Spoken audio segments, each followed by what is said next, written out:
Welcome to lesson 3 of our study of David, a man of God's own heart, after God's own heart. Today we're going to be looking into the acquaintance of David and Goliath. But before we do that, of course, we need to go to the Lord in prayer. And Heavenly Father, we do ask for your blessings upon this lesson.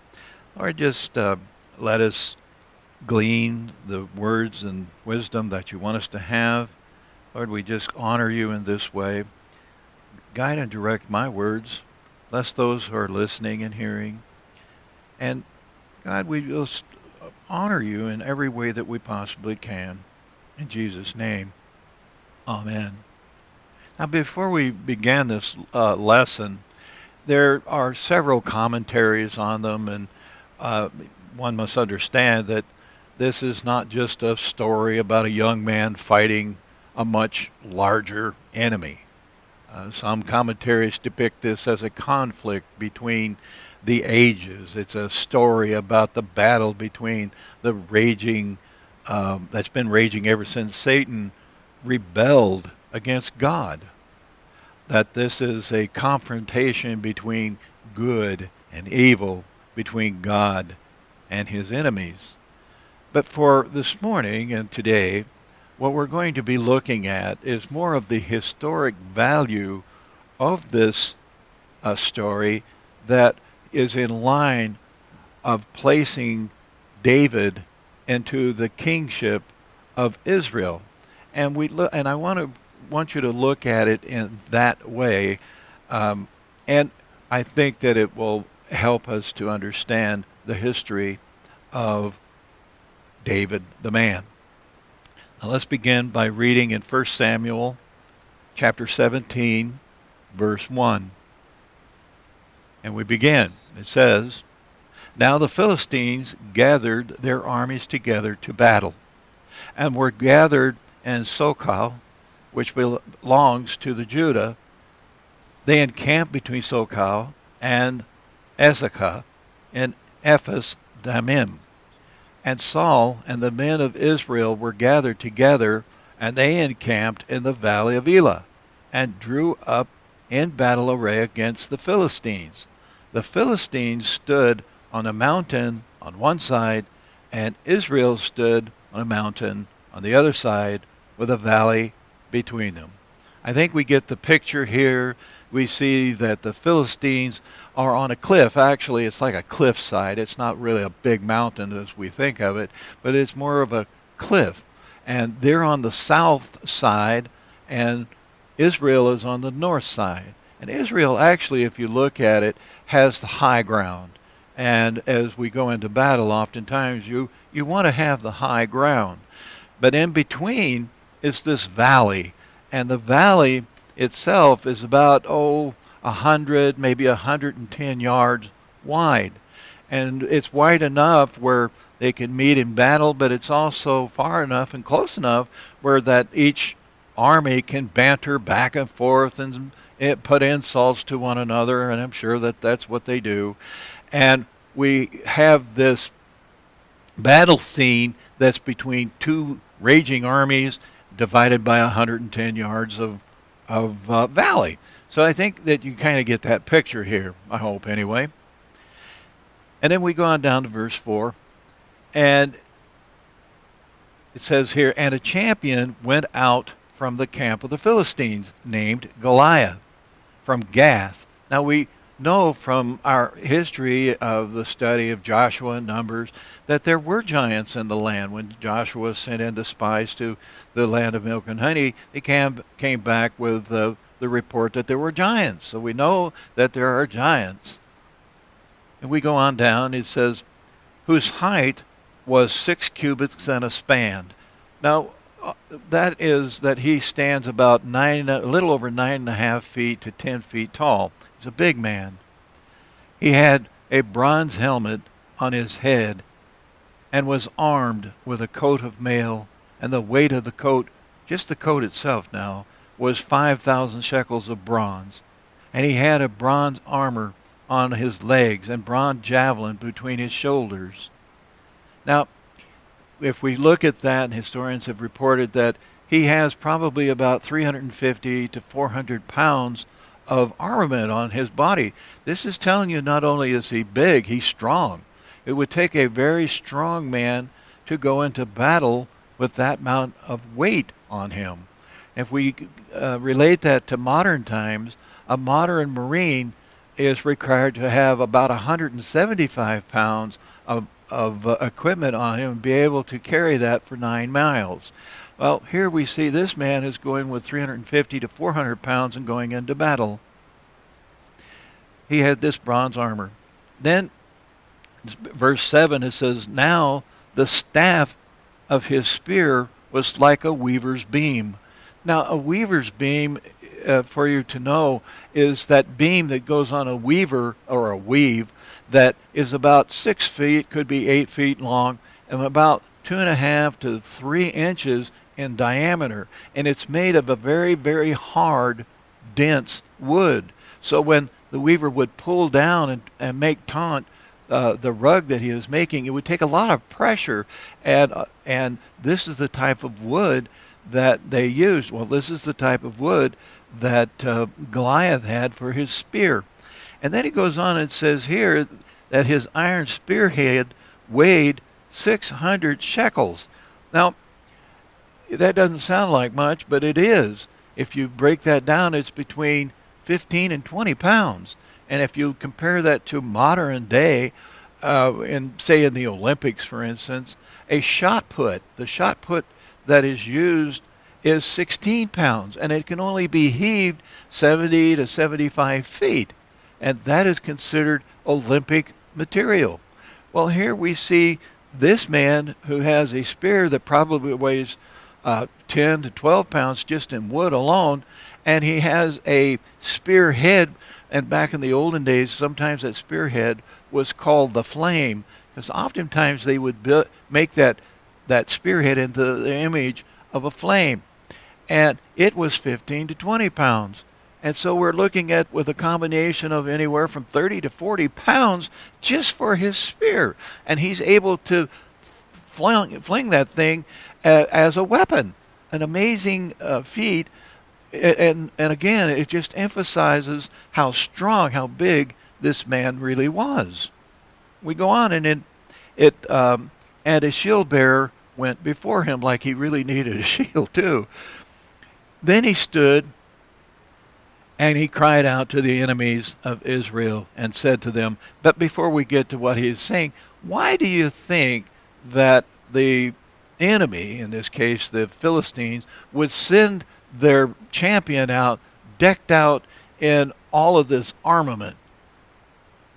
It was for one purpose and one purpose only, really, and that was to put fear into the enemy. You do not want to attack him because you would be killed.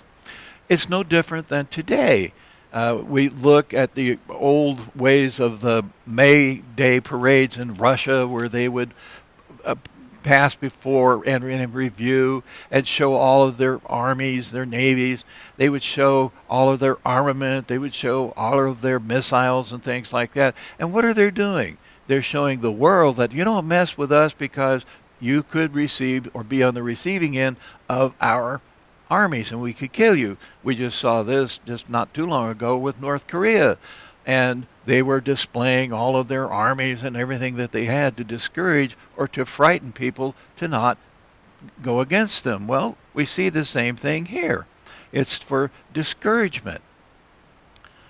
And then Goliath says, why have you come out to line up for battle? Am I not a Philistine? And you the servants of Saul? Choose a man for yourselves and let him come down to me. If he is able to fight me and kill me, then we will be your servants. But if I prevail against him and kill him, then you shall be our servants and serve us. So he has laid down the gauntlet here. He has made the challenge. Now he is the representative or the champion of the Philistines.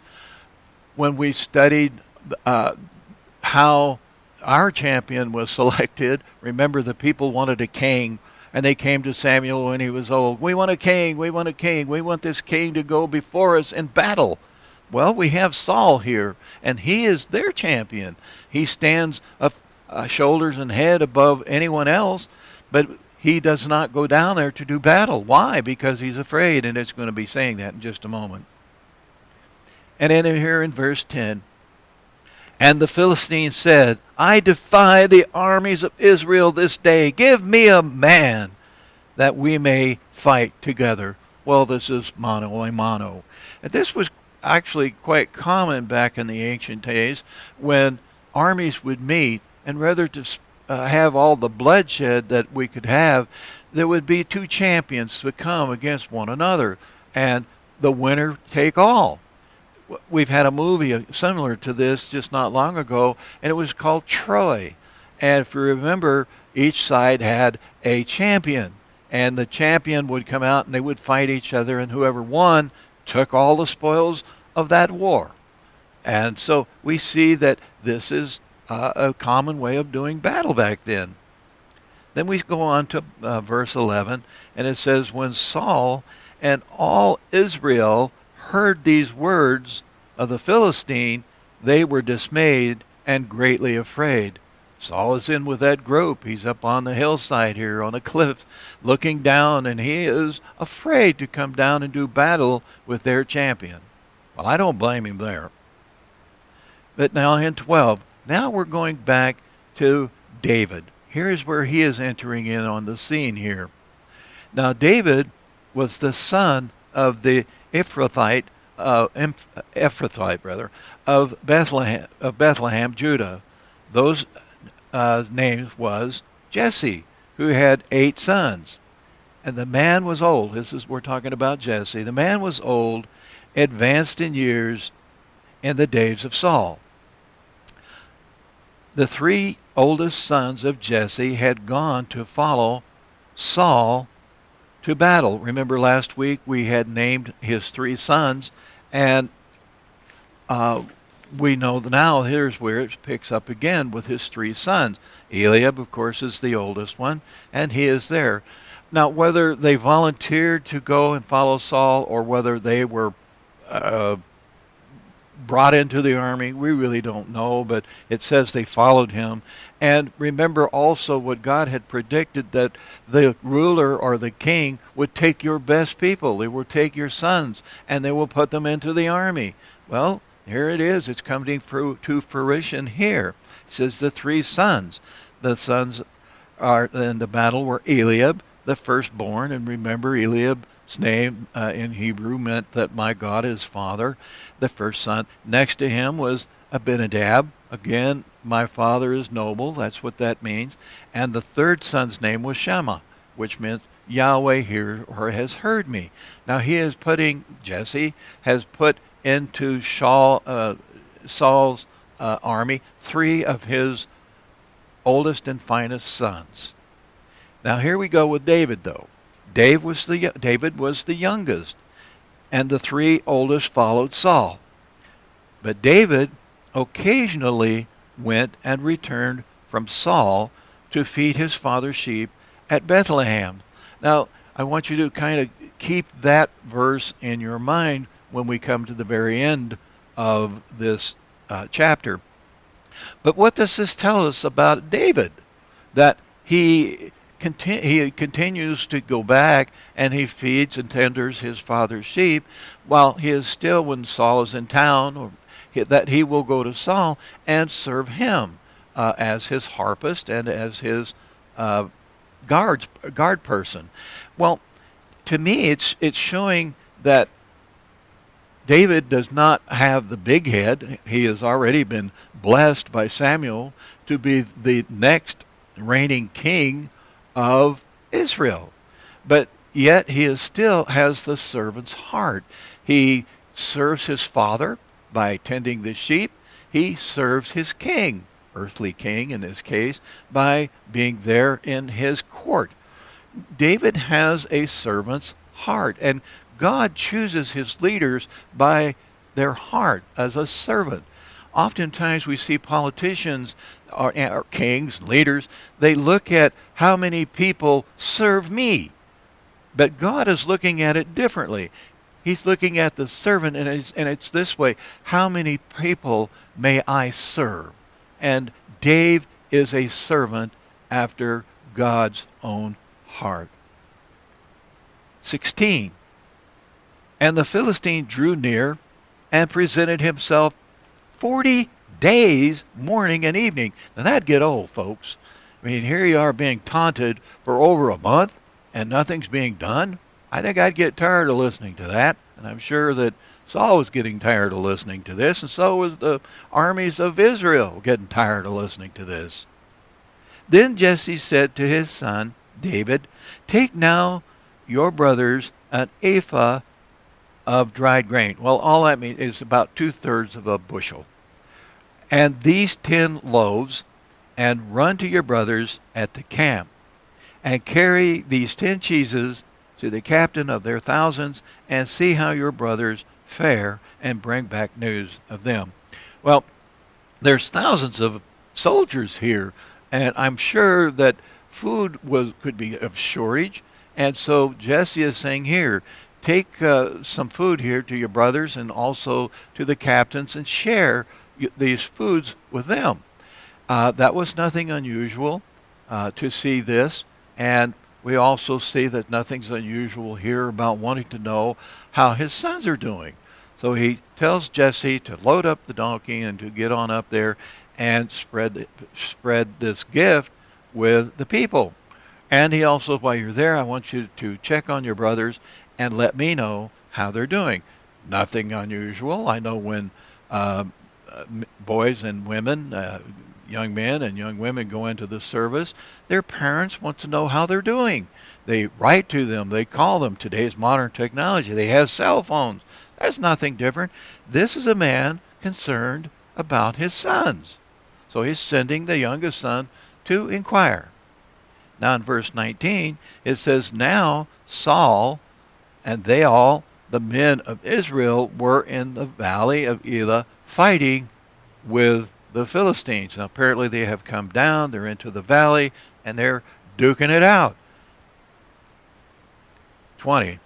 "So David rose early in the morning, left the sheep with a keeper, and took the things, and went as Jesse had commanded him.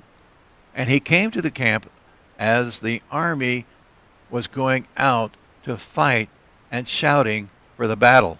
Now, here they are. They're preparing, and they're actually raising their voices in a battle cry. They're raising their testosterone to be able to get down there and do this mano-a-mano fighting. And then 21, it says, "For Israel and the Philistines had drawn up in battle array against army against army." And then we go on down to 22. And it says here, "And David left his supplies in the hands of the supply keeper, ran to the army, and came and greeted his brothers." He's now saying, "Hey, I'm here, I'm here. I want to tell you about Dad. Dad wants to know about you." And then as he talked with them, there was the champion, this Philistine of Gath, Goliath by name, coming down from the armies of the Philistines. And he spoke according to the same words. He's repeating what he has been saying for 40 days. He's repeating it, and so David heard them. "And all the men of Israel, when they saw the man, fled from him and were dreadfully afraid." Now, you have this big monster of a man coming in, and he's challenging a person, "Come down and fight me." But the others of the army, they're turning tail and running back to the high country, to the cliffs, and they're screaming. Actually, they're saying words like this as they were fleeing and being afraid. So the men of Israel said, "Have you seen this man who has come up? Surely he has come to defy Israel. And it shall be that the man who kills him, the king will enrich with great riches, will give him his daughter, and give his father's house exemption from taxes in Israel."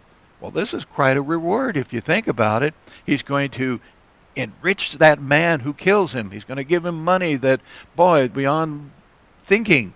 He's not only going to do that, he's going to make him part of the royal family through marriage. He will be the son-in-law to the king. And not only that, he's going to allow this person's family to be tax-free for the rest of their lives. In other words, they'll have no property tax, no head tax, no taxes.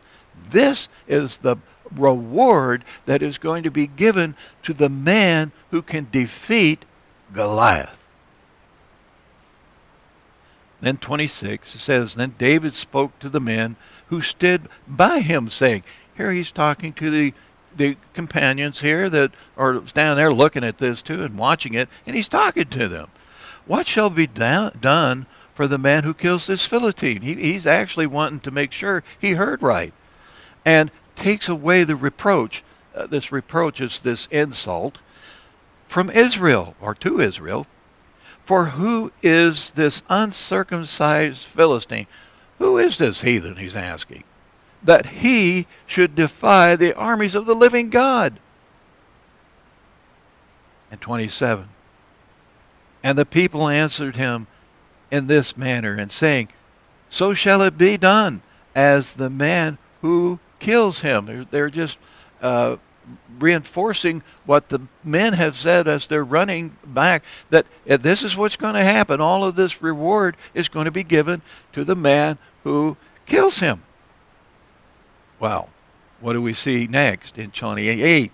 Now Eliab, who is, of course, the oldest son, the oldest brother, is his oldest brother, of course, heard when he spoke to the men, and Eliab's anger was aroused against David. Now, I think it's just more than just anger. I think it's jealousy, too, which we will see in just a moment. But he's thinking, you are talking as a warrior? You, David, the tender of sheep? You, the pipsqueak, the low one of our family, you, the youngest one, you speak like this? This is what really is in Eliab's heart. His anger arose against David, and he said, why do you come down here? And with whom have you left those few sheep in the wilderness? Now he's trying to insult and embarrass David by saying this in front of the men. He says, you are just a lowly sheep keeper, and a few sheep at that. Why are you even here? You have come down to see the battle. All you're here is just to see this battle. That's all. This is embarrassment. And David said this, what have I done now? Again, this is where I think that this is an ongoing problem, that in the family, David is the selected, anointed next king, and there is jealousy among his peers. He's saying, what have I done now? Meaning that this is the insults have been thrown at him in the past. Is there not a cause? And all that means here is this, can't I even ask a question? What have I done now? Can't I even ask a question without you jumping on me? Then in 30, then he turned from him toward another and said the same thing. And these people answered him as the first ones did. They reiterated the promises that Saul has made to the one who would and could kill Goliath. Now this type of talk does not stay among just a few people. When you're in the midst of battle and someone is defying the king in this case as saying, well, it's sounding like an armchair quarterback on Monday afternoon when Sunday was the real battle on the battlefield. This is what it sounds like, and these kinds of words do not go unheard, because now what we see in 31 is now when the words which David spoke were heard, they were reported them to Saul. They're reported. These kinds of words don't go lightly. And he sent for him. Saul, the king, is now sending for the person who is questioning the battle. Why aren't we doing something about it? Then David said to Saul, now Saul is David is in front of Saul, And he says this, let no man's heart fail because of him. Your servant will go and fight this Philistine, this heathen. Well, David's made his point, but Saul is going to say to David this. He says, and Saul says to David, you are not able to go against this Philistine to fight with him. You are a youth, and he a man of war from his youth. Now, I've studied knights, and especially the Knights of the Templar, and I have read where those who were going into knighthood would be chosen from their youth, from 5, 6 years old, and their bodies would be hardened through exercise, and from their youth to their manhood, they would be trained for war and every aspect of war. They would be trained on every amount of armament that was upon them, and they would be trained with the sword, with, they were trained to be able to go into battle. And it was said that one knight was worth 10 men, and one knight with one horse, his horse, would be equivalent to 100 men. And we see here Saul is saying, hey, this guy was born from youth to be a warrior. He is hardened. He's case-hardened steel, and you are but a youth. How are you going to go into this battle against a man like that? But here's what David says, and he grasps the truth of the situation here. The situation is that the Philistines has defied God, and God will not allow such defiance to go unpunished. David understands that. So here's what he says. But David said to Saul, your servant used to keep his father's sheep, and when a lion or a bear came and took a lamb out of the flock, I went out and struck it and delivered that lamb from its mouth.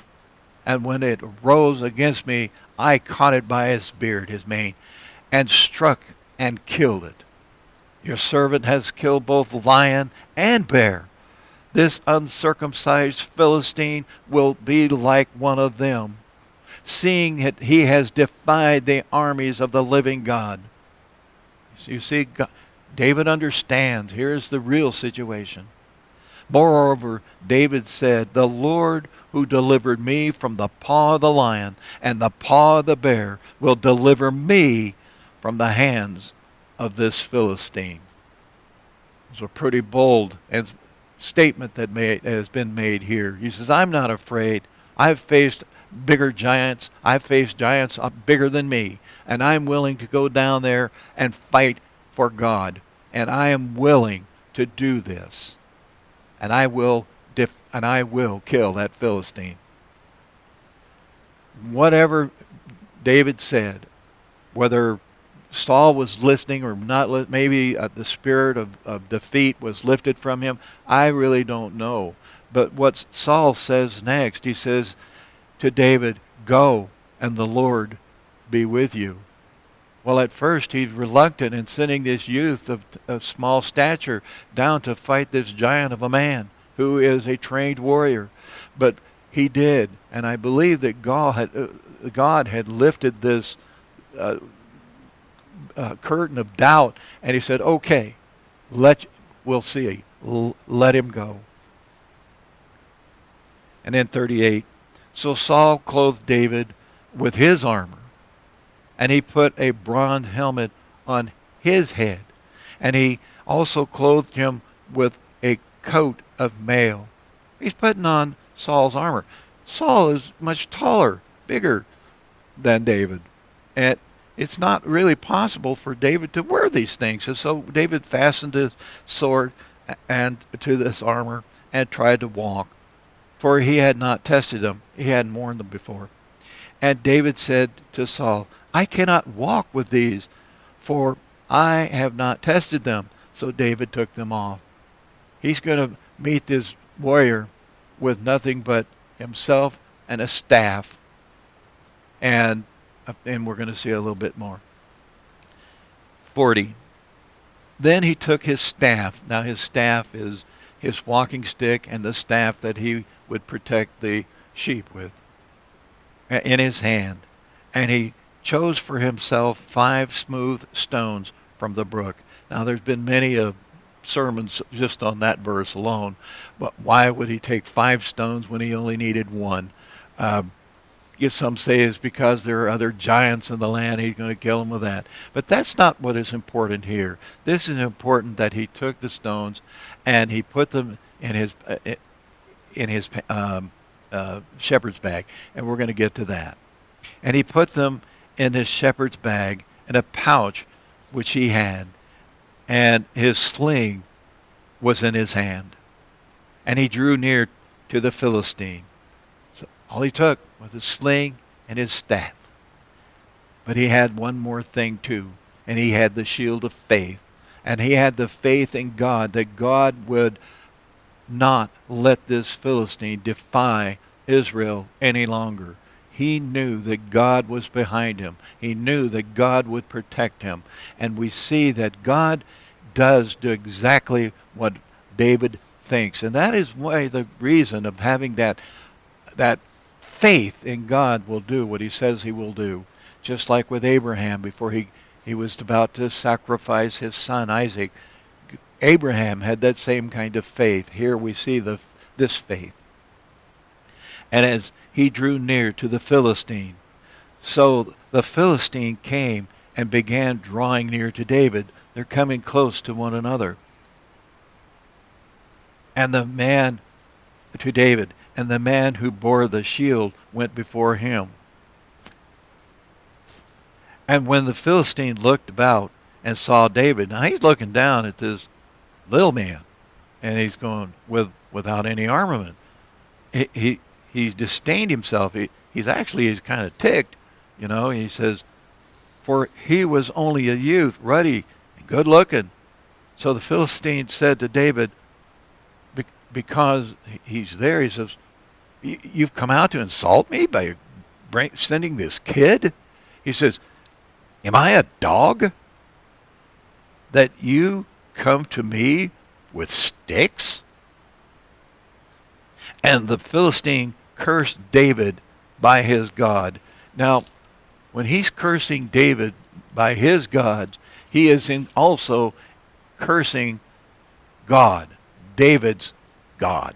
And God will not allow this to happen. He will strike those who curse him. And this is exactly what he will do.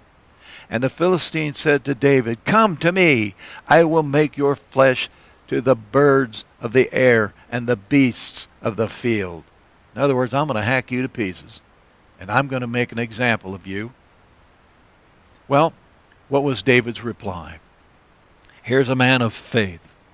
Then David said to the Philistine, you come to me with a sword, with a spear, and with a javelin, but I come to you in the name of the Lord, in the name of the Lord of hosts, the God of the armies of Israel, whom you have defied. He understands that. This day the Lord will deliver you into my hand, and I will strike you and take your head from you. And this day I will give the carcasses of the camp of the Philistines to the birds of the air and the beasts of the earth, that all the earth may know that there is a God in Israel. Then all this assembly shall know that God, the Lord, does not save with sword and spear, but for the battle is the Lord's, and he will give you into our hands. Can you imagine that coming from this little guy talking up to this big giant of a man, and in defiance? I'm sure that Goliath has never been spoken to like this before, because in battle he is the man. Everyone fears him, and what he says, everybody fears, not David. And so this enrages the giant, and he is now ticked that this little man would utter such defiance to him. And so we see in verse 48, so it was, when the Philistine rose and came and drew near to meet David, that David hurried and ran toward the army to meet the Philistine. You see, David's not afraid. This big giant is racing after David. And David, instead of just standing there, he says, okay, let's go. Let's get it on. And he's running right at the giant too. So they're coming together. David is not fearful at all. He is there representing the Lord.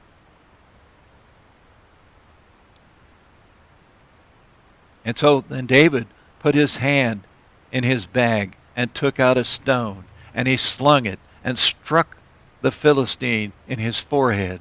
So the stone sank into his forehead, and he fell on his face to the earth. So David prevailed over the Philistine with a sling and a stone, and struck the Philistine and killed him, just as he said he would do. But there was no sword in the hand of David. Remember, he left the armament back at the camp. He couldn't carry it. All he took was his staff and a sling and 5 stones. Therefore David ran and stood over the Philistine, took his sword and drew it out of the sheath and killed him and cut off his head with it. Well, that might sound barbaric, but that's the way it was done then. You would cut off the enemy's head, put it on a spike, and put it out on display to show people that you have won that you were victorious over this enemy. That's the way it was done.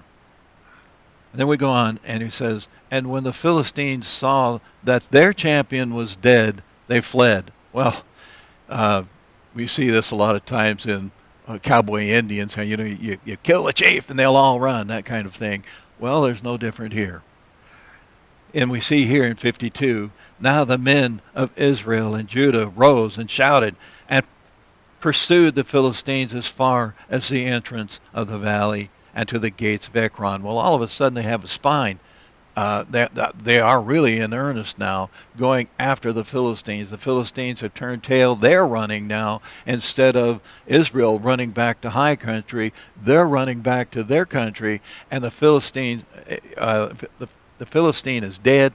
The army of the Philistines is in retreat. And now we see the army of Israel, God's army, chasing after them.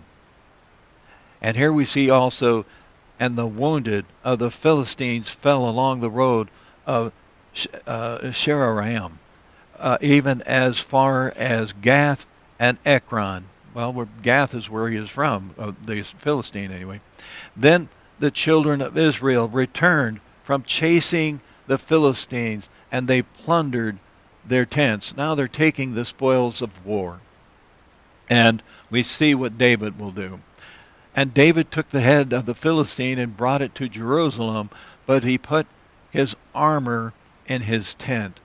Instead of keeping the head for himself, which he didn't do, he kept as a memento the armor of Goliath. And that is going to come into play later when we follow David throughout this book of 1 Samuel.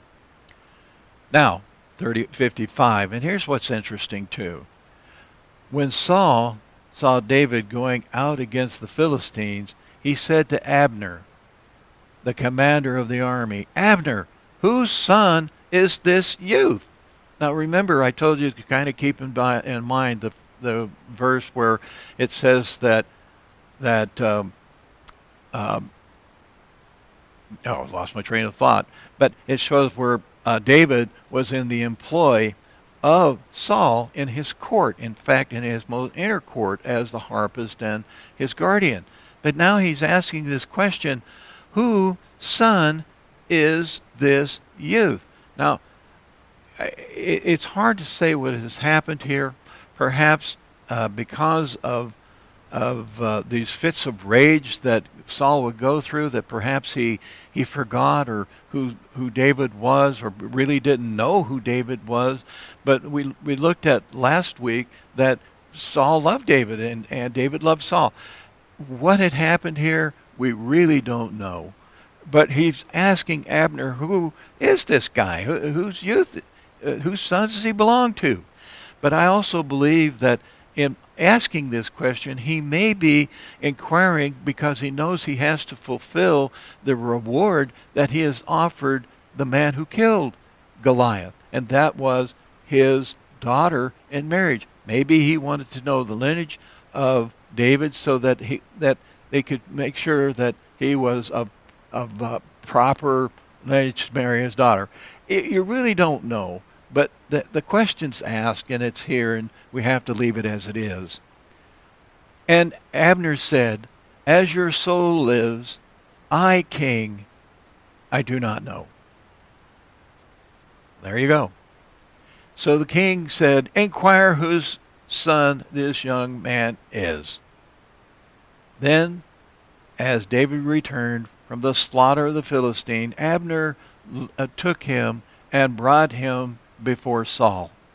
And the head of the Philistine was in his hand. And Saul said to him, "Whose son are you, young man?" Again, it's kind of fuzzy there. We don't really know. We don't really know if this battle was before David became Saul's harpist or afterwards. It's really not that important. What this story is about is introducing David as a champion. He is the champion that the Israel had needed. He is the champion that was witnessed by Israel, the other soldiers. He is the champion that Saul has witnessed. He is the champion that his family has witnessed. And he is the champion now that even the Philistines, the enemy, has witnessed to.